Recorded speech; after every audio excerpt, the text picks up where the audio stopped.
The Zone Coverage Podcast Network. The Andy Luke and Reef Football Machine. Autobots, transform! I like this kind of party! Straight cash, homie. Starts now.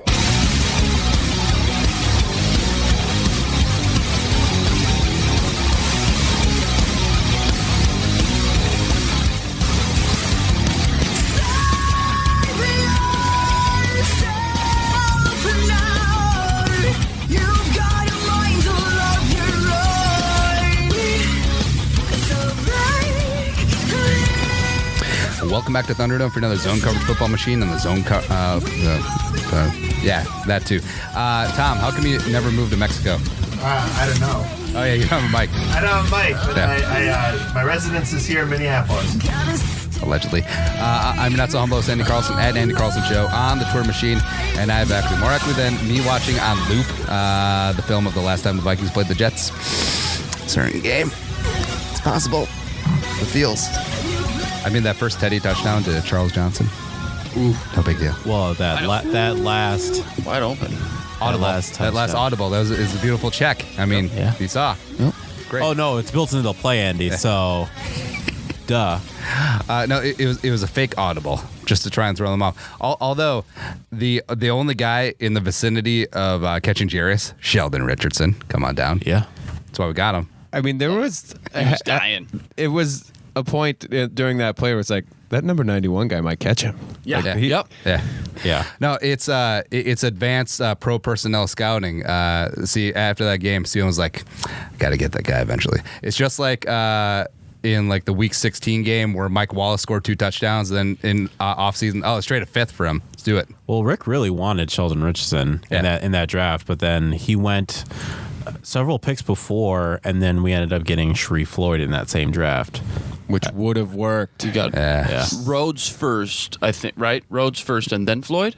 And then Patterson. Yeah, Yes, I remember this because it was the day that I became a dad. So, yes, that was the order. Yes. Nice. Kind of an important day, April 25th, 2013. So, yes, that was the order. Yeah. Join me is Luke and Yinka and Eric Thompson, Daily Norseman. So on, gentlemen. Eric is such a good dad.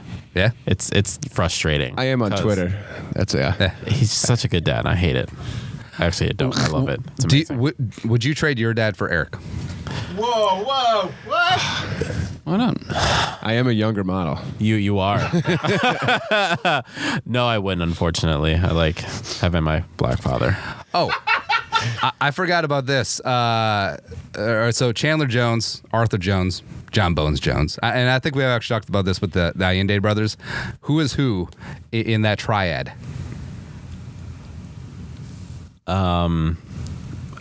I don't know the references, so you're gonna have to give me the. All right, so your 3 brothers. Okay. Chandler Jones, badass mofo. Okay. John Bones Jones, a badass more mofo. And then Arthur Jones is out of the league. He played like 3-4 DN, some D tackle for like the Ravens. Off and on. So John Bones Jones comes with a little baggage too. Okay. That's clearly Yankees. He's been suspended several times. I would not have been suspended, so I'll say that. I'll say that that's my older brother. The most badass would probably be Kunle, and then I'd be You're Arthur? I'd be the Arthur. Yeah. That should be your nickname. Like, Arthur. We don't have enough nicknames on the show. You're Arthur. You don't think Prince works? Not in this state. Yeah, it's like how John D. Filippo came over and was like, oh, yeah, they call him Flip. They're just calling him Flip. No. Ain't gonna happen. Sorry, bud. Do we know any princes? Whoa. Wow. Prince It's too soon. Oh yeah, that's true. Yeah. Morris Day is rolling over in his shallow condo right now. Speaking of princes, do you know that Eric Thompson is an anagram for Prince Smooth? Woo! Do it. Do the math. I believe I've you. done it. I believe you. Eric Thompson. There's Prince Smooth. There's no way you did not use that on your wife. So I know that's for sure truth. I'm Prince Smooth. Yeah, Prince Smooth. exactly. They call me. Yeah, just I'd lower the voice a couple octaves too. Prince Smooth, Listen to baby. hour 1. We talked about some football and some things. Check, just like Teddy, I'm checking out this awkwardness. It's going to be a good time. Open up the phone lines, call in, and air your grievances and whatnot. It's going to be fantastic as well. But the preview, what are you gentlemen working on this this week? What should the people be looking for? Danielle Hunter piece I'm working on actually right now because he's just playing lights out. I mean, offensive side you have Adam Thielen, but defensive side you have Danielle Hunter, who he just looks amazing, and you can see that he was an absolute steal. His contract was an absolute steal. So I'm working on a piece about him. Still got some film coming up from the Cards tomorrow morning. Just basically breaking down some of my favorite plays. A couple Hunter sacks, the Anthony Harris interception. Trey Waynes actually made a couple nice plays in run support, which... on brand. Par for the course. But really, though, I focus on the third down defense and all those exotic looks, the different packages, and the 2 or 3 seconds before the play, before the snap, that a lot can change under Mike Zimmer, kind of showing, especially these rookie quarterbacks, showing them what they think is coming versus what's actually coming. He's a grower now, show. And as for myself, I'm working on my usual way too long weekly preview. The interweaving theme is just how up and down both of the Jets and the Vikings have been throughout the season. I mean, if you go game by game, how different both of these teams have looked. But then just, of course, giving a preview of what Darnold has done, how the Vikings are playing better, how they're made the smaller changes. But again, how they haven't quite put together that complete game yet. Yeah, I'm just waiting for it. Or maybe this will be one of those weird seasons where they don't play a complete game like at all, but they still get into the playoffs, make a run. It's gonna be good times. Just saving it for when it counts, right? Yeah, that always works out for us. Yeah, Always. If you had to pick like one very Viking-esque way for this season to end, what would it be? Viking-esque way for this Kirk Cousins fumble right when they're at the 1 yard line to win the game in the Super Bowl. Oh, you went Super Bowl. I was going to go Super title Bowl. game. It's like, No, they'll make it to the Super Bowl. And then, yeah, I don't know what these Super Bowls are that you talk of, because in my lifetime, there's never been. Any of our lifetimes. Yeah. We're not. Yeah. We weren't born in the 70s. Hey, caller, who we got? Sweetie, what's up, guys? Hood. E, how's it going? Don. So, Don. what crime do you think Arif gets arrested for while he's in New York this week? Whoa. Gun in the sweatpants at the club having vodka cranberries with Antonio Pierce. That's a very specific reference. overexposure with his cosplay outfit. Overexposure with this cosplay. That's Oh no! realistic. Get out of my head, mental image. Yeah. You're welcome. Get that out of there. Wait. So, what is it? What's he actually doing out there so early? I think he's Comic Con or something. Not Comic, but like some. I don't know. They're doing a Norse Code episode, though, tomorrow. Oh my god! All right. So if he actually is doing cosplay stuff, this is going to open up for so many memes. Yes. All we need is one picture. One picture. That's all we want. Yeah. I'll talk to James. Maybe he can do that for us. That'd actually be pretty awesome. I mean, could you imagine Arif in a furry costume? That would be... Any costume. That's really disturbing. Well, it's Halloween. So anyway, Sheldon Richardson, what are your chances of him having an all-world game on Sunday? Revenge game. Yeah. Pretty good, because he's been probably, besides Hunter, probably the most consistent defender the Vikings have had, I think, this year. I mean, he hasn't made the giant plays, like, he had a couple splash plays earlier in the season, but I think he's the highest rated defender with over like 100 snaps on PFF. Anthony Harris is sitting up at the top with like at a 90.1 or something like that. Number 2 is Gideon. Yeah, Gideon's right behind him with 80 something snaps. Gideon. Yeah. Hey, he balls out when he's out there. But I think the interior of the line can get got from the New York Jets. I think that's they're okay on the line. The Viking. We compare anything to the Vikings, that's usually favorable for the other team.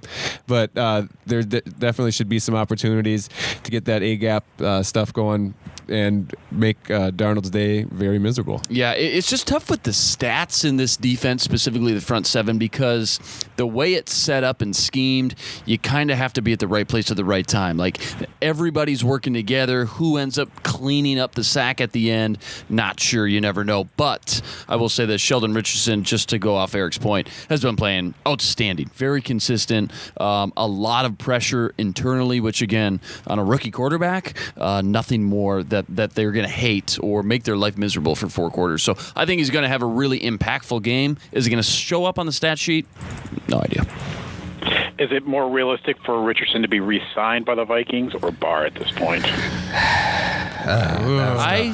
It was. I mean, after the LA game, of course, everyone would just be packing the bags for Barr. But I think we've now taken a step off the ledge, realized that maybe having him cover Cooper Kupp wasn't the greatest idea, or Robert Woods, or blah, blah, or any of those, yeah. and maybe just getting out-coached was the bigger problem, I think, than Barr's performance. Gurley. Yeah. It really depends on where they want to put that emphasis. I think it's going to be difficult to sign both. That said, Brzezinski's an absolute cap wizard. He'll probably sign both at a super cheap contract and sign 6 more people. Yep, the cap is just a construct that we made up. But it's not a real thing. It's a social construct of the patriarchy or something.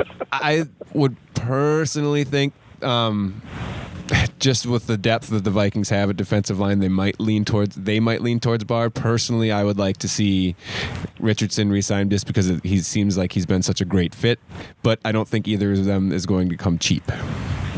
No, but I think Richardson most likely would probably be cheaper than Barr at this point. Barr, I'm guessing I don't know. I'm guessing Barr's about 12. I'm just going to throw out a number, 12. Oh, 12, I think. I still think he's going to be at I think the Barr 15. could go 15, Yeah. 16. I think the Vikings have probably offered in the neighborhood of 12, and his agent and him have been like, no.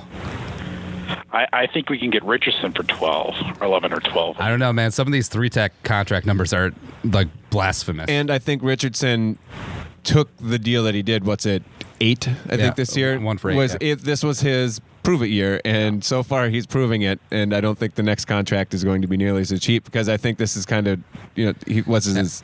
No, it's like when a drug dealer gives up free drugs. It's like, hey, you hooked on a little Sheldon, eh? Yeah. Or is it for the fact it's a product he's in this type of defense is why he's thriving, a la Keenum last year in the Shermer/Thielen/Dig offense. So, I mean, you can look at it in that manner, too. I mean, can he honestly, he'll probably get more money elsewhere because, someone's going to be stupid enough to throw out that type of money. But the question is, will he thrive as well in that type? I mean, of course, he'll probably go to the Rams, that's just how it's going to probably be, Yeah, someone's got to replace Brockers. Yeah, right. So, but it wouldn't surprise me that at this point it seems like Richardson might be a more realistic signing at this point than Barr. Pending also, I mean, I don't think Waynes is going to be back because he's on his 5th-year contract, right? Or his 5th year for his contract, correct? Nope, 5th-year option next year. The Vikings can get out of it, though. 3rd day of the new league year, something like that. Oh, that's interesting, isn't it? It's a pretty big number, too. Yeah, it is. Well, it's over 9. He's making $9 million right. He's making $9 a year right now, right? That was a good-looking question. No, I think that's a 5th-year option. If only there was some magical box in front of me with that could access all the known information in the world. Let me look it up. How come you hate Trey Waynes? What's that? How come you hate Trey Waynes? I don't know because you said it so fast. I don't even know what you're saying. How come you have a disdain and you wish nothing but ill upon the livelihood of Trey Waynes? Trey Waynes? Yeah. Well, I think Mike Hughes has made him expendable. That's why. Yeah, that's fair. All right, so Waynes' base this year is 2.2. Next year, it's the 9. It's a 9.069. Nice. Woo! Yeah. I just don't see that happening. That's quite the jump. I just don't see it happening. I mean, if it meant that you dump Waynes to resign, get Barr and Richardson again, I think that's a no-brainer at that point. Yeah, I tend to agree, but you can never rule out Zimmer and cornerbacks. He loves him some secondary. DB guru. Yeah. Trade up for Greedy Williams, move in the 2nd to take Trayvon Diggs, and life will be good. Like I said, if he was willing to start a rookie cornerback this year, if there's someone he likes, if he found somebody next year just as well, I could see Waynes being pushed off for re-signing Barr and Richardson. I think that's probably a better option for him as it is. Well, Bar's his baby. I mean, it's his first pick. It was a top 10 pick. Wayne's was what? Then his second first-round pick? And as a DB guru, I'm just trying to think, again, just maybe how emotionally invested. Do you think Zim even cares? Like, I drafted this guy in the first. I drafted, Holton Hill's undrafted. Do you think he even cares about that stuff? Do you think he just wants the best 53 guys? He was pretty upset about Teddy. That's true. That is true. Or do you think there's some sort of do you think there's a little bit of a variable of emotional investment where it's like, this was my first pick. I've tried to develop him. I've tried to progress him over 4 or 5 years, talking about Barr or Wayne's. And I really want him to stick. Could Wilson take over for Barr? How much of a drop-off would Wilson be? Right. I like Wilson a lot. He was my sleeper at training camp, and I'd love to see him see more of the field. Honestly, with how Kendricks has been struggling, would Eric Wilson fare better in his spot? I think it's a valid question. Well, and then what are we doing with Kendricks? I don't know. You can play some great special teams. I've seen it. Freshman UCLA for $14 million a year. Just as long as they don't ask him to cover a wide receiver, I think Wilson would be okay. Yep. All right, Hoodie, we got a bunch of other calls, man. Appreciate you taking some time and dialing in on us. Have a good one, guys. See you, man. Do we miss him? We missed a few. Hey. Nice. Text him back. Be like, you up? All right. All right, we got a bunch of Twitter questions as well. From @the_Albatross, with Murray rushing for a $155 and the Vikings having 5 active running backs. A fullback is not a running back, but no, whatever. Do you think that they let Cook heal another week? Is it a season long? Use a committee. Cook is a good player, but he's only 90%. I think we should wait.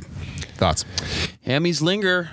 We know that, and we saw it last Sunday morning, right before kickoff. Just maybe how serious or how much this is actually lingering. I'm totally fine with sitting him one more week. Obviously, seeing Murray actually for the first time this year have a good game, having the games that we're used to seeing him from last year.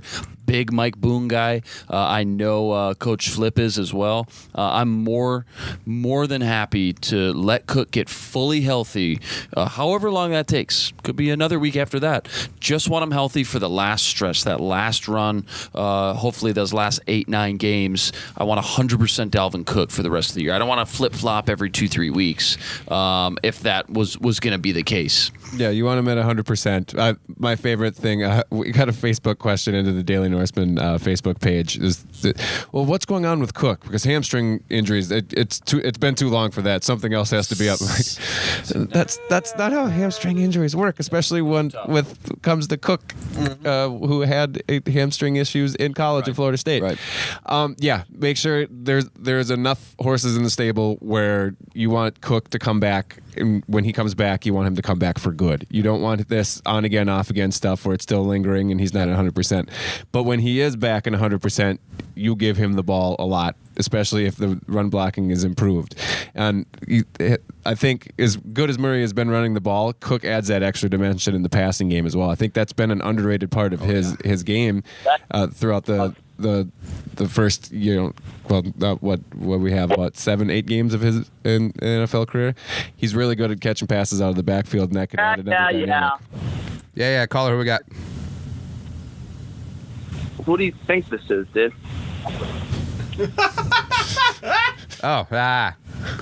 Damn it. Wait, we were going to try and call you, except your Google phone wouldn't pick up. Oh, really? Like, okay. Oh. Wait, who was that? I have no idea. I thought it was a Reef. I thought it was a Reef as well. I thought it was a Nick's son. I love this show. Just kidding. Who was that?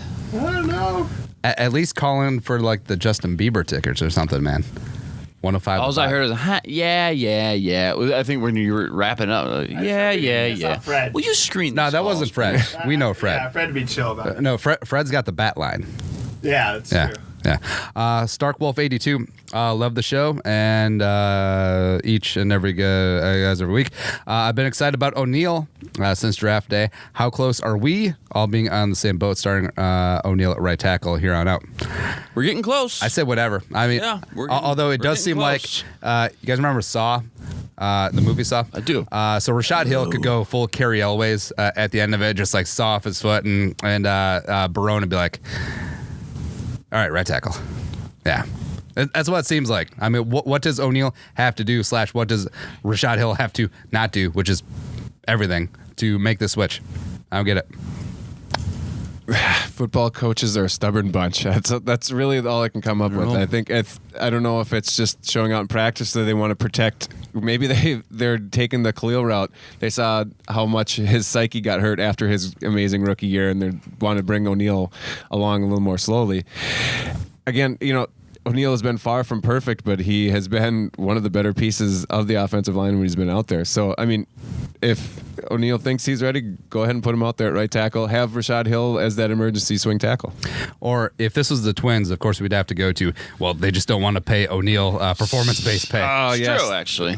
Don't want to get him to arbitration. Yeah, as much as we rip on TJ Clemmings, like, dude made an extra $500,000 by just being bad, being a person, having a healthy, having 4 appendages that were there and didn't move. Is TJ still in the league? He was on. Yeah, he is. He was with Washington, I believe. Didn't we? I thought we played against him in the preseason. I think he's still there. Yeah. I thought. Bittersweet. He is with the Oakland memories. Raiders. No, we played against. Oh yeah, because didn't they trade I for him? thought it was Denver. Oh no, No, he's with Oakland. Seattle. We played Willie Beavers. that's right. I'm getting my former. Yeah. Which That's actually the perfect spot for It's him. That makes perfect. sense. Yeah, Yeah. he should be the Backing up starting a left rookie, tackle. Colton Miller. Oh, perfect. he's not What even. could go wrong?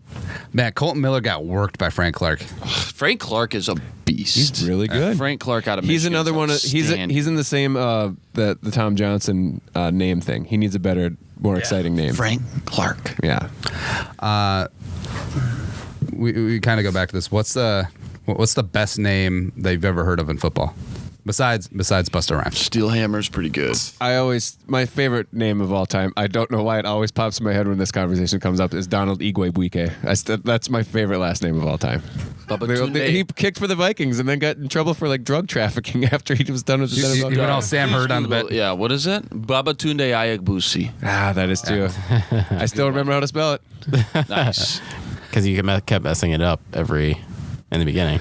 Oh, absolutely. The first 2 days at camp just to figure out how to pronounce it. Just Babatunde. It took me a full day and a half to go up and ask him questions after training camp just because I wanted to not slaughter his name. Same with Ifedi Odenigbo as well. Eddie. Ben Jarvis, Green Ellis. Love it. Nice. All right, so The man with 4 names, yes. Law firm. Law firm, yeah. All right, so I pulled up the Reddit of the best NFL names. I mean, Dick Butkus. I mean, it's just a It's classic. a classic, Yeah. DeBrickershaw Ferguson. DeBrickershaw. That does sound like a Key and Peele name. Yeah. Ziggy Whitehead. Or no, Ziggy Hood. Ziggy Whitehead would be pretty good too. Yeah. There's a Whitehead, though, Yeah. somewhere. I mean, what else we had? Mike Tyson. What did he play D-back for someone? Yeah, he's or on no, the- he was a wide receiver. No, he's For the on- Browns or something He's like on the Texans active roster right now. Oh, who am I thinking? Oh, I'm thinking Michael Jackson. That when Tom Jackson and Berman would do the ee thing. Yeah. No, so Evander Holyfield's kid is a stud running back at Georgia who they just crank out NFL running backs. I'm just waiting for the day that Holyfield just gets smacked around by Tyson on a play, and I want Gus Johnson to be on that call because he'll be loaded up for like all Gus week. is the man. Yeah, it'll be Big good. Gus guy. Oh, Richie, they have Richie Incognito listed, which is a great name. Richie. Yeah, no big deal. At Skull Mitzel, do the Vikes make any trades before the deadline, possibly acquiring an offensive lineman or cornerback? Well, teams that will be selling at the deadline include the Cardinals, except they don't have any O-linemen that we would want. So sad. Right. They have a cornerback I really like. But the cap ain't got- The cap is a myth. I can guarantee you we could pay Patrick Peterson whatever he wanted to. See, convert all of Rudy's money into a roster bonus or whatever they do. Or Bitcoin. And then they just, looking into the offseason, contracts that will be up for either renegotiating or moving on. I mean, Everson, Kyle Rudolph, the Reef and Remmers contracts were essentially 2-year deals. So there's going to be some money to be playing around with. Yeah, I don't see all of those guys coming back. That's for sure. If all right, so we'll put Everson aside, but in terms of Reef or Remmers, if you had to bet on one of them not coming back next year, who would be your favorite? Remmers for sure. Yeah, Reef is still. There's a lot of bodies on the interior that you can play around with. Young bodies too, Danny Isidora and whatnot, Elfline obviously, but tackles, you can't fool around with that. You can't get cute with that. Yeah, and Reef is never going to be a All-Pro, but he's solid. He's okay, and he's more than adequate. And unless it was the one game where he was probably banged up, he's usually the least of your problems on a otherwise kind of iffy offensive line. So yeah, I would, and especially when they're playing Remmers out of position, they refuse to put him in the position he's the best at. Might as well get rid of him. I feel like that's a rub on every Iowa tackle. Like they're phenomenal on interior offensive line guys, but every Iowa tackle is just like, they're pretty good. They're pretty okay. They'll get you through. Robert Gallery. Yeah. Kind of same with their Brandon Shirt. maybe with their defensive tackles as well. Julio Johnson. Yeah. James Daniels was drafted this year, obviously a center, pure interior guy. Oh yeah, what's been up with Jaleel? Because coming out of camp is like, this guy really stepped up his game. I don't know, to be honest. Tom Johnson got brought back. Tom Johnson's making more play. You hear Tom Johnson getting a lot more snaps, than Jaleel. So I don't know. I'm unsure. I'm still not down with the 96 though. I hate it. Oh, it looks so weird. It screws me up every time. Because who's got 92 his old number? Jalen Holmes? Yeah. Yep. OSU? Yeah. Who's working exclusively at DN now. Okay. Which I guess makes sense. Yeah. But yeah. At Brown Jason, can you describe how defenses are playing Thielen and Diggs and what adjustments you expect to see moving forward? So right now, I mean, this is kind of plays into the whole larger conversation of who's number one wide receiver. Basically what's happening is Diggs is kind of the bigger deep threat, and or just like after the catch, he's just a tremendous after the catch type guy. And defenses are rolling over their safeties over to him just to avoid him being able to beat them deep, which is why you're seeing his numbers not really reflective. With that, you're obviously seeing Thielen being able to eat up the 10 to 12 to 15-yard chunks at a time. And, it's defenses are like really picking their poisons. Like, hey, do we get beat deep on, 3 or 4 plays a game, or do we hope that they miss on some of those out routes or back shoulder throws or whatever the case is, but Kirk's hitting them and Adam Thielen's catching them, and it's causing problems for opposing defenses. But it's like, what are you going to do? Even if you do roll over some coverage, you're going to leave someone open at some point. And I think they're more okay with Thielen beating them just because it is 10, 12, 15 yards at a time rather than the 30, 35 yards. Let that sneaky athletic guy. I think it's just going to constantly go back and forth and back and forth. Remember, after the Packer game in week 2, Diggs was the one, and I know Thielen caught that great pass at the end, but Diggs was the one who caught the 2 bombs. Mm-hmm. And then since then, exactly what you just said, Yankee. Yeah. Everybody has been honed in on Diggs, and hey, we'll paper cuts to death. We'll give these 10, 15 yards to Thielen. Now, eventually, some team's going to go, listen. These are a lot. Listen, these are a lot harder to complete these deep balls here, time and time again, consistently. So you know what? Let them take their shots deep. Again, the good news with that, devil's advocate for the Vikings, is like you can get these pass interference all the time now. Pick your poison. Pick your poison. Yeah. Even if I don't catch it, I still may be able to produce some yardage. Yes. So. I picked this caller. Caller, who we got? Hey guys, how's it going? It's been a while. Good. Steve, we thought you died. Yeah, I've been hiding for a while. It's Did you go off the grid? Get this thing turned around finally, and they've looked in the right direction finally here. There you go, baby. Steve, what do you do when you're not sleeping? Because you're infamous for insomnia issues, right? Yeah, I'm a monster. I don't know. I just like to do memory crossword books, puzzles, things like that. How come you're not like waist deep inside like 4chan in like the skeeviest forums, just like fully in like conspiracy? Steve, you make a great conspiracy theorist. Ultra. I don't know, dude. I have no idea. I'm smart, but I'm just too lazy to get in that stuff. I don't know. It's the internet. You sit there naked. I'm good. How we doing, guys? It's been a while. Yeah, it's on your mind, man. Well, so I think we can win Sundays. I don't think it's gonna be I think it's gonna be a little harder than the Arizona game. I think we should come out with a W on this one, though. Just actually, kind of besides that, you guys think we trade for anybody before the deadline here in 2 weeks? You guys see us make any trades or anything? It's a tough prediction. Anytime, not, yeah, I don't know. Anytime, don't rule it out with Spielman, but in this front office. But it's just tough to predict, even if they did, who would be that guy. But I think the number one weakness is the offensive line. So you go, okay, who could they trade for the offensive line? But I think after that Brett Jones trade, I think they're content with the bodies that they have because there's a lot to work with. I mean, we haven't even seen guys like Danny Isidora yet. You know what I mean? So or Brian Witzman. I don't think there's any really. Is there really any tackle that you could go trade for that's going to be a huge upgrade? And then obviously you're hindering the development then of a Brian O'Neill. I don't think so. So I don't know. I mean, I'm not ruling it out, but I don't know. Maybe Eric, you have a stab at a name or two. I don't know. Specific. I think. Ahead. No, I just think that it'd be a surprise. Again, we've been joking all night about how the cap is just a construct that doesn't actually exist, but they are up against it. So salaries, you would think. Peterson's out there, man. Come on, Luke. Yeah, Patrick Peterson and Xavier Rhodes. Come on down, man. Go. You know we can do it. There you go.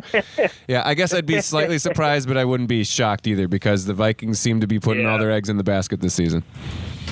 Yeah. I'm assuming they're content with everything. But Andy, I'm with you.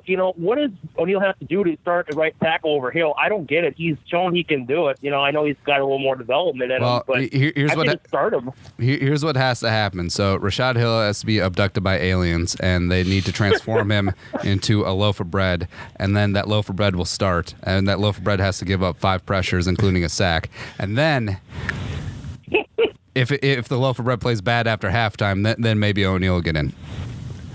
Yeah, I was never in the realm of moving Remmers to right guard. I still think he's horrible at right guard, by the way, too. But I don't know. By the way, so Luca, before I go, I got one more name for you tonight. I had Dalton Reiser as my new favorite, the K-State kid, but I got a new one for you. You ready? Go ahead. Is this your crush? You're saying a new crush? No, I'm keeping Reiser's my crush for the year. He's my new Quentin Nelson or my unicorn or my Billy Price, whatever you want to call him. He's my new number one a guy. guy just to keep on your draft board. Exactly. Oh, by the way, I'm sure you saw Oliver and Bones both declare for the draft yesterday. After I got you guys fired up too. That's right, baby. Yeah, that's right. Who did you? Sorry, who's your new crush or not crush? Who's your keeping tabs on? Another guy I like him is Chris Lindstrom. He's out of Boston College. He's a guard there. He's not a guy I like too. I think he's out of Boston College. His name is Chris Lindstrom. Sorry. Know the name. Have not watched anything. Did you watch the Boston College game this week? Did you kind of fall in love with him a little bit? You like him? Yes, sir, I did. I like him. I think he can plug and play right there too. I think Reiser can do it too. So, anyway, guys, it's been fun. Hopefully, we win on Sunday and go Vikes, right? Score prediction before you go. See you, Steve. No, he's gone. Go ahead. Sorry, Andy. We had another call. Andy, what were you gonna say? Go ahead. No. What's your final score prediction? We're on the other caller. Oh, all right. Caller, who we got? Hey, man. What's Fred? Fred, say hi to Eric. Fred, Eric hasn't had the honor of your presence yet. Eric, what's up, man? How are you doing? I'm doing well, Fred. How about yourself? Man, I'm doing sweet. You're the Daily Norseman guy, right? I sure am. Yeah, I've never posted on there, because the people on there are kind of wacky, but I have no idea what you're talking about. Yeah, a little out there, especially for Fred. But I do like to read the messages, especially when they get bickering. Oh, that's great. Hilarious. It's there's some definite banter every day on Daily Norseman. I would encourage you to check it out and comment yourself if you like, or just read it too. Yeah. I've thought about creating a profile, but then I think maybe I'd get into it, and then I don't know. People are always talking about going to fight at the dojo and all that. I'm not into all that. I'm not trying to get into Twitter fights, whatever, with people. But I know Five and Kane and Phil and everybody. So, are any of you guys there? Do you guys comment on the Daily Norseman? Anyone there? Yeah. Well, I mean, I'll comment, of course, from time to time, but I have commented much less than my beginning days. Well, I've been a Daily Norseman for going on 9+ years now, so I kind of have seen and heard everything there. So I definitely check it out. I'm usually a lurker on the comments more than a contributor because, yeah, like you said, it can get a little hairy in there. Yeah, just let me write an article. Those people are whack. Yeah, so what are you guys talking about tonight? Talking some bikes, talking some Jets, talking some. Hey, Fred, what was your take on the floss dance? I've been intrigued. On the what? Or the dead arm So it dance. does have a name? Dead It's arm the dance. floss No, it's the dance? dead That's arm the, dance. the dead yeah. arm. Okay, oh, okay, the floss okay. dance. Yeah, that was dumb as hell. I hope they never do it. I was at the game, and they were doing that. I thought, I don't even know. I thought someone was hurt. Right? It looked ridiculous. It looked so stupid. Especially, I mean, that's probably the best Cousins can dance. So I don't think he really dances. He makes us. Well, who he set makes it all up? of us white suburban dads so proud with his dance. Right. We look up to him. He needs to not score a running touchdown for the rest of the season because he gave away all his moves in that one. Well, this is all started by Thielen, though, right? It was just really poor execution apparently from because Thielen can dance. We've actually seen a couple moves out of Thielen. I just think this was a bad choice of dance. They need to get back to the duck, gray duck stuff, like to get to because that dance wasn't working. No, I agree. It's Thielen. He kind of screws the dances up, or not the celebrations. Because remember against LA when he scored the long touchdown, he was like waving everyone down. Yeah, and, like, he couldn't he got, too like, tired, halfway, yeah. and then he's like, "Oh, never mind." It was bizarre. I wonder how long they get for those touchdown celebrations. Like, you guys get 15 seconds and we won't throw the flag. Yeah, you see the referee is like right on top of him in the end zone too. Well, it's like Tyreek Hill doesn't have any touchdown dances because all of his touchdowns are 75 yarders. Then they're just looking back at the lineman. I was like, all right, now just go silent. He ain't coming out here. Yeah, he's unbelievably fast. Fred, you have a good time of the game? I mean, I'm kind of like, I don't really do sporting events much just because, I don't know. It's kind of like Probably because you call them sporting fair, events. Well, it's kind Everyone's of like, it's kind of like the comment section sometimes. It's a lot of people at the same time. It's like, yeah, exactly. Yeah, that's right. Because you're basically hanging out with Vikings fans, It's like, nah. I kind of like to watch alone, And I only watch the games with like my little sister or my wife. Two different people. I don't. Fred. I don't. I just because like people they don't know how to behave around you when you're watching the game. Because when I watch the game, I become someone like I'm not otherwise ever. You're like Bruce Banner and stuff. Exactly. Like normally if my wife's like, "Hey, how are things going?" I'm like, "Oh, yeah, no problem." If she asks me that during the game and it's not going well, I'll be like, "What do you mean? What are you getting at?" Like it just get kind of weird. I don't know. I'll be like, we have a prenup. I'll be like, "How do you think it's going?" I was like, I don't even like it. So I like to be alone so I don't embarrass myself. So I go to the game and anyways, things are expensive and there's a lot of people and it's hard to move around. I get kind of anxious. But they won, which is good. The last two games I've been to, they lost. They lost to oh my God, Seattle in 2015 and Tampa Bay in 2012. Oh, wait. So you went to the original 38-7 Seattle, ass-kicking game. Yeah. The one where Patterson scored the touchdown. He was doing the Dion and all that shit. I was like, gosh, so embarrassing. That was, we had Harrison, Linval, and Barr were all out before the game. Didn't Thomas Rawls break his leg that game? And that was the week before the Cardinals game because everyone just assumed that we were going to get destroyed again. Then, right. Of course, Khalil had the... Yeah, they got kind of hurt early. Good memories. Yeah, it was freezing. Good times, 2015. Good times. Yes. Good time. Yeah. So I'm pretty pumped, though. I think I guess we never won in New York, but we're gonna do it this time. I can feel it. Yeah, but they've only played there 4 times, and 5. 3 of them were 5, sure, Yep. and a handful of them were at Shea Stadium. So I was like, all right, I take it with a grain of salt. Yeah, they didn't been that much. I remember the games, Monday night game with Favre and. Yeah, that was the last time they were there. That was the Randy. fever dream. It's like, oh, Favre roping 9 rows to Randy Moss. What is happening?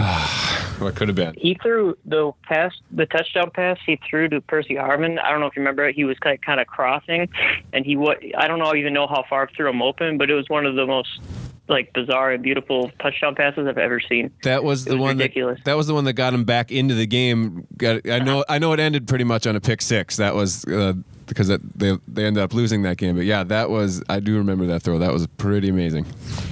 Yeah, the rest of the season was a nightmare, but that play, it was sweet. Well, I gotta do a couple shout outs today. One to Wayne Corbett. I remember watching Wayne Corbett when I was a kid. See you, Wayne. I was like, I wanted to be a football player. I wanted to be like a pro after that, Because Wayne was a baller, man. You were the same size as him. Chad. No, he's much bigger than I am. Who was his main quarterback? 5'6". Chad Pennington, Corbett, and Chad. and Cole, Lavernius Cole. Yeah, Keyshawn, Lavernius Cole. Keyshawn, Curtis Martin. Lavernius. Did they have Santana Moss? No. I don't think. A little bit later he was on. in the mix later on. Yeah. Some great division games on Monday Night Football against the Dolphins and Ray Lucas and the Dolphins. Jeez. Let's remember some guys. I like it. All right. Yeah. That's what hour 2 devolves into most of the time. Yeah. Any more shout outs there? Oh, yeah. I got a shout out to Everson Griffin. Still think about him. Hope that everything's getting straightened out. I saw him in St. Paul. I think I told people I saw him in St. Paul. He was eating just before he went out. It was right before the Bills game, yeah.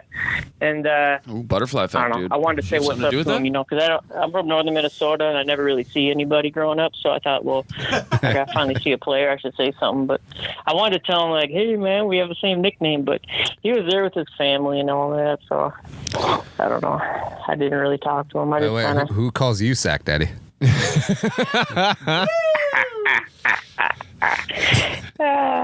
Actually, no one does, but I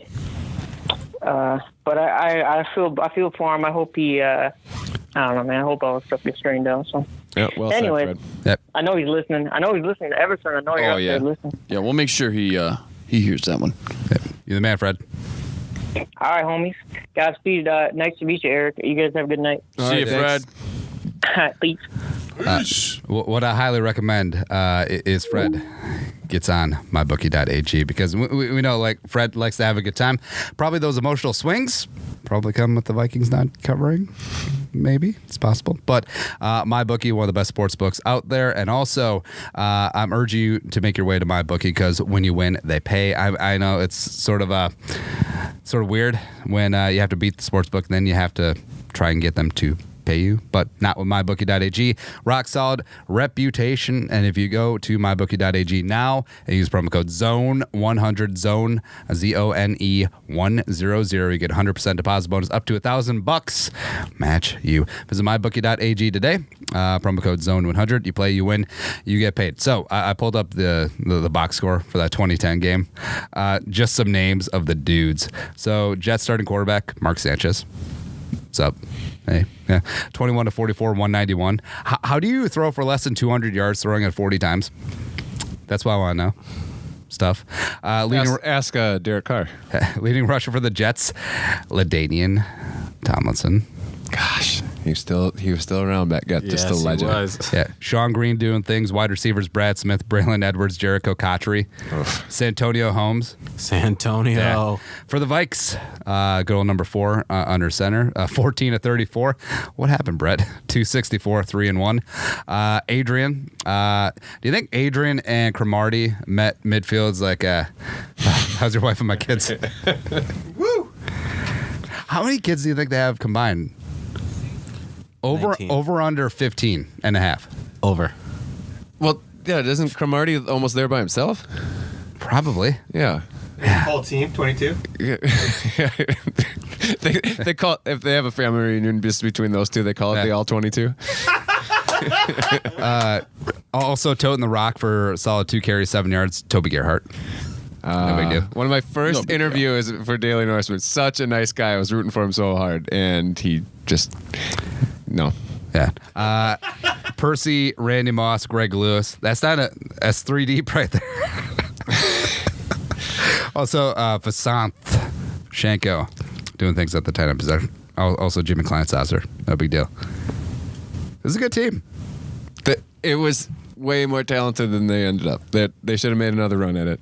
It was everything that could possibly go wrong, literally. Wait, starting safeties, Hussein Abdullah and Mediu Williams. Okay, maybe. Okay, there's our. Okay, I think we've started getting to it. Was Mediu on the 09 team? Or what year did he sign as free agent? That was... Ooh, if only I could just click on his name. Maybe click on previous was year. it the same year as Bernard Berrien, though, is my biggest question. He signed up for the 08 season. So I thought he was around. Yeah. Okay. Yeah. And he started played there, what? right? Played what? Yeah. Mediu was fine. Yeah, I mean, he's a good guy. He won Walter Payton Man of the Year. Got a big fat free agent contract. They probably should. All right, so next door question is from Daryl Gribble. Shout out King of the Hill. How many beers deep do you need to be to have enough extra charisma to pull off the dead arm dance? I don't think you need to be too many. It's not too exotic or anything. Let go. It's let go. What percentage of Minnesota wedding receptions this Saturday are going to feature like the drunkest groomsmen be like, hey, this? Over 80. Yeah. It'll be a high percentage. I'm going to a 4 wedding. Or 5. Yeah, I'm going to a wedding this weekend. I guarantee it gets broken out at some point. For sure.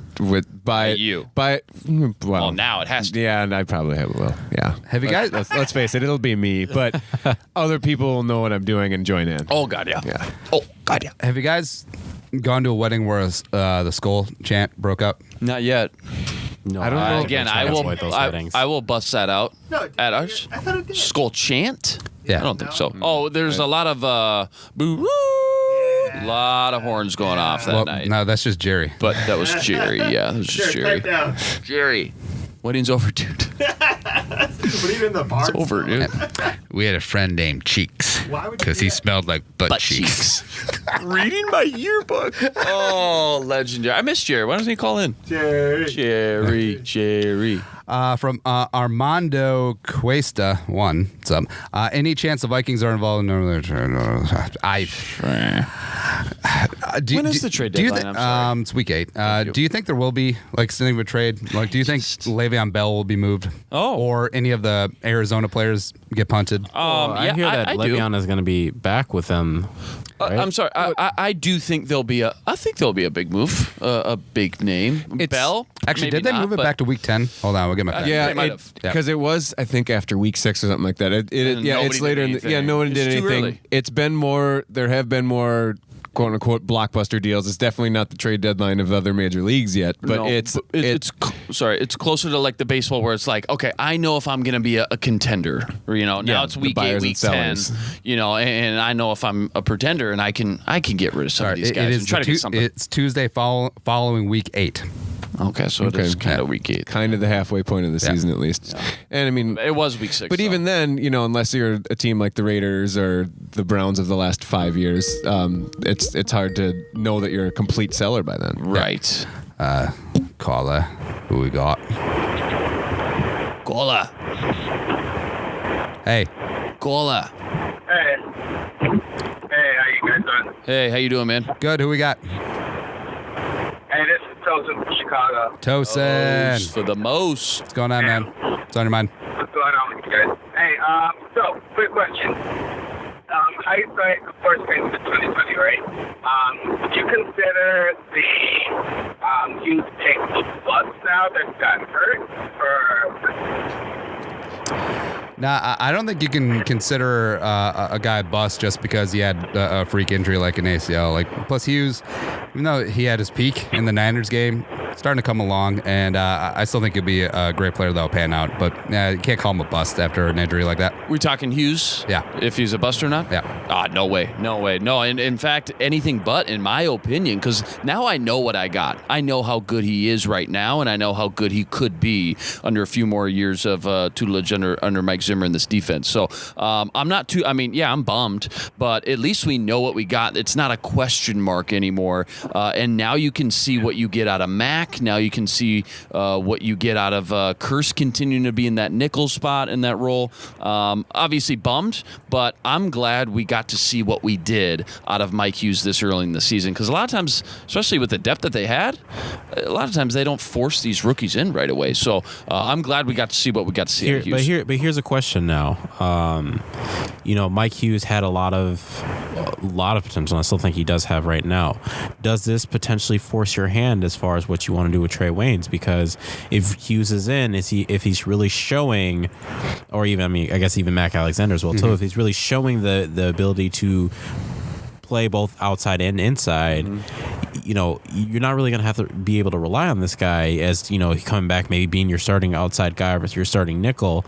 That might force you to have to keep Trey Waynes and or Mackenzie Alexander, whereas you might have not had to. You say because he got hurt? Yeah, because he has now ACL. There's the under. Yeah, that was ACL, and it happened early enough in the year where you hope that Cook happened week 4, right? Yep. Cook happened week 4. He was brought along very slowly throughout OTAs, if anything at all, and then training camp again brought along very slowly. Hughes, though, again, I think you're right to that aspect, but ACLs nowadays seem like not only is there no questions as far as them coming back, but they almost come back stronger and faster. A little cliche now, we've heard it so much, but I really do think that's the case. So again, I mean, nothing definite or 100% coming off a major knee surgery, but I'm still very confident in the guy. And again, I'm glad we got to see him at least. Maybe it'll be like pitchers and Tommy John. It's like, let's just do it preemptively. Right. Yeah. Yeah. Follow-up question. So I know we have one more year before we have to decide if we pick up Treadwell's fifth-year option, right? This offseason, they got to choose. Yep. Yeah. But if he shows out, and let's say he gives us, 500 or about 700 yards this year, would you pick up his 5th year next year or not? No.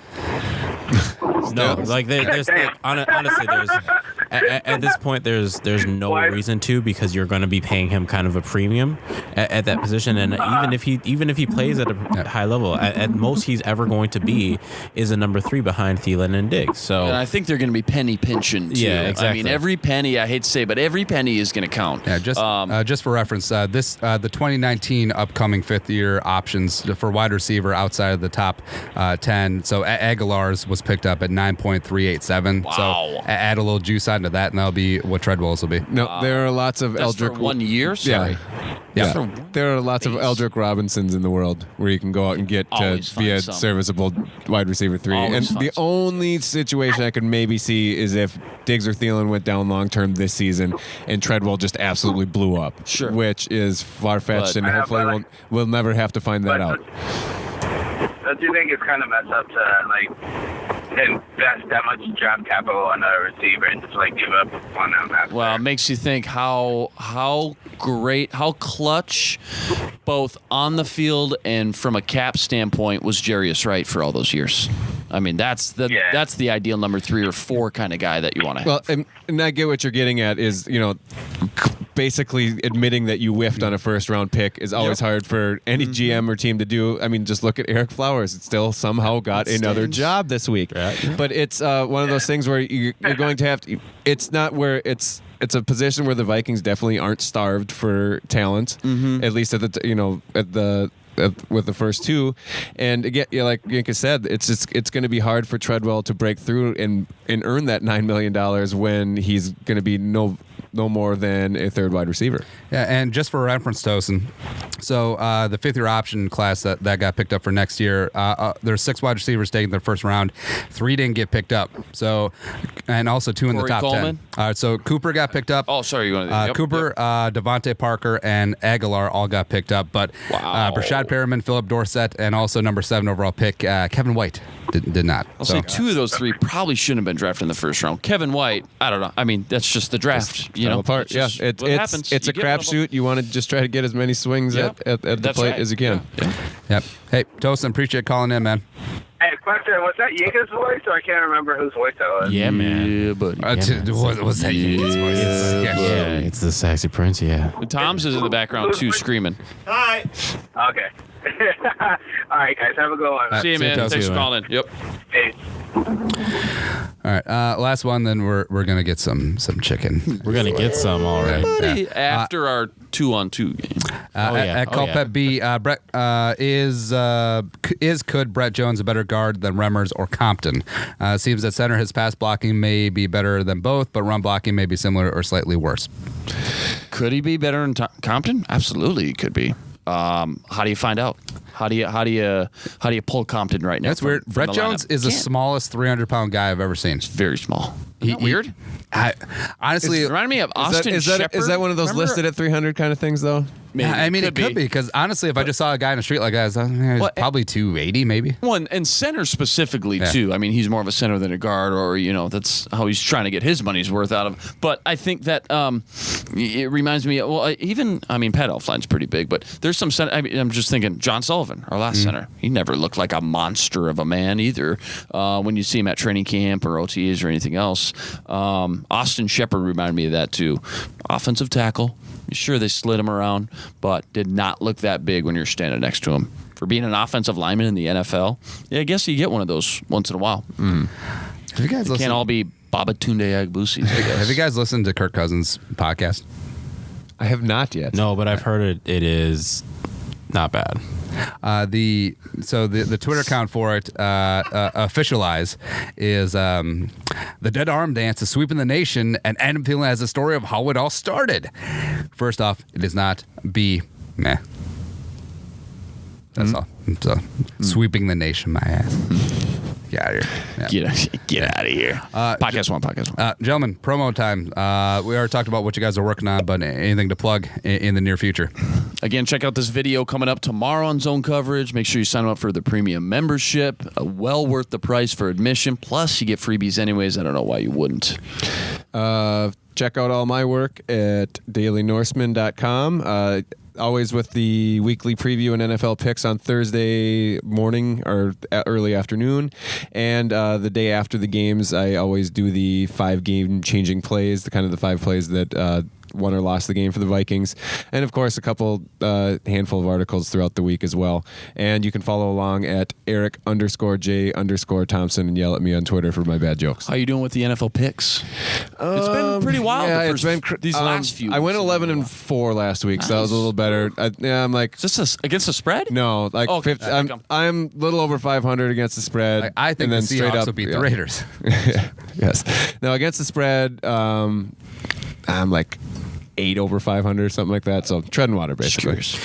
Yeah. Nico, what about your movie? Yes, I was actually Yeah. going to talk about that. So I did a short film, lead role in that, and I was actually pretty excited about that. Deal. Denzel, what's Yeah, up? right? Now, did you get paid, or was this one of those casting couch? It's an adult film. Yeah, right. No, it's going to premiere actually to the public. We had a premiere earlier in April. Did really well. Had a lot of fantastic people who came out. Come out and support the Golden Valley, I believe it is. It's a lot of hardworking people. The story is phenomenal. I probably won't watch it the second time, to be perfectly honest. I'll be there, but I don't know if I can. I don't know if I can sit through it again. Why is that? Only good. It's because you've seen it so many times. Because you don't necessarily like watching yourself. It's really like I saw it the first time and I had to like. It was tough. Like sit on my hands to not like judge me because the film is phenomenal, but We're judge our me. own worst critics, right? Exactly. So for me, it's just like there's just things that I would want to change or that nobody else is thinking about or noticing. No, by not the way. at all. And you even know that subconsciously, probably. So I don't know. I'll probably like just sit and listen outside the theater. But when is it premiering in Golden Valley? November 2nd from 8 p.m. to 10 p.m. You can get your tickets online. They're only $7. You can get tickets at the door for $10. But yeah, as Do you have your SAG card? I do not. No, I don't want to get my SAG card for a while, just because this town is more non-union, and you can get a lot of non-union work here and make a lot more money. Scab. Look at the scab. This town, right? This town will beat you up, spit you out. Yeah. So I mean, even like the LA and the New York markets. I mean, from what I'm hearing from friends who are out there, it's like there's a lot of non-union work as well too. So I have quite a few people who are just like, don't go union unless you absolutely have to. So, but you can get a pension. Yeah, and I can get like medical insurance and all that stuff. So, but I mean, by then, hopefully, I'm on the big screen or on Netflix original or something. Love it. Yeah, Tom, I would say you plug some, except you don't have a mic. Go to Zone Coverage. Zone Coverage. Become a member. Listen, Hour 1. Also, check out our YouTube channel. Our predictions are over there. And shows available on iTunes, Stitcher, iRadio, Spotify, and Google Play. ZoneCoverage.com/machine. But for Eric and Yika, and not Arif, but Luke is here, and Tommy on the glass, I'm Andy saying, hey, now sign out. Bye-bye. Have a good weekend.